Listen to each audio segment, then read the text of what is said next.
මේ තියෙන්නේ OBS Studio software එක open කරාම අපිට පේන විදිහ. මේකේ screen recording එකක් කරගන්න අපි setup කරගන්න ඕනේ මෙන්න මේ විදිහට. මෙතන plus ලකුණ click කරලා අපි අලුතෙන් scene එකක් add කරගන්න ඕනේ. මේක okay කරන්න ඕනේ. ඊට පස්සේ අපිට තියෙන්නේ මෙතන plus ලකුණ විතරක් පස්සේ අපිට මොකක්ද කරන්න තියෙන්නේ? අපිට ඕනේ display capture එකක්නේ. ඒ හින්දා අපි මේ display capture කියන එක click කරන්න ඕනේ. අපේ screen recording එකක් යන්නේ.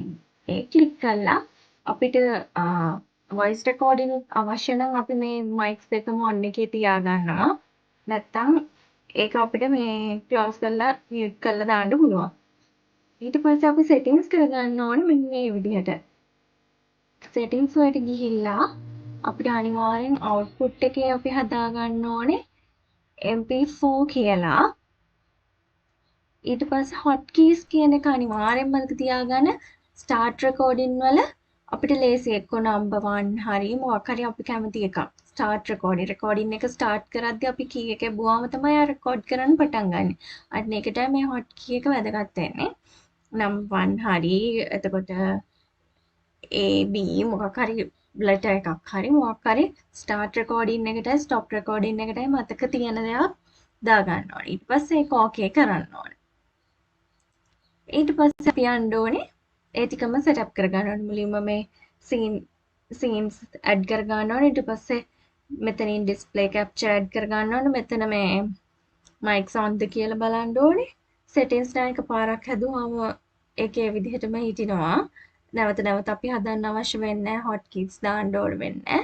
ඊට පස්සේ අපි මේක close කරලා අපේ screen එක මොකක්ද අපි record කරන්න ඕන screen එකට තමයි ගාවට අපි යන්න ඕන. ඊට පස්සේ ඒ screen එකට ගිහිල්ලා අපි මොකක්ද කරන්නේ? අපි hotkeys විදිහට start recording එක පටන් ගන්න අපි දැන් මේ A අකුර නම් A අකුර press කරපු ගමන් record වෙන්න පටන් ගන්නවා. ඊට පස්සේ අපිට record කරලා අවසානයේ මැදදී හරි ඉවර කරන්න ඕන නම් කොතනින් හරි අපි end එක විදිහට දැම්ම stop recording එක දාපු letter එක ඊගාවට press කරනවා. අපි හිතමු B එක අපි දැම්ම hotkeys විදිහට කියලා. එතකොට B press කරනවා. එතකොට record වෙලා ඉවර වෙනවා.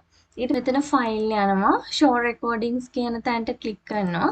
එතකොට අපේ OBS Studio වලින් save වෙච්ච files තියෙන තැනට automatically අපිව එතෙන්ට ගෙනියනවා. එතනින් අපිට record කරපු එක ගන්න පුළුවන්.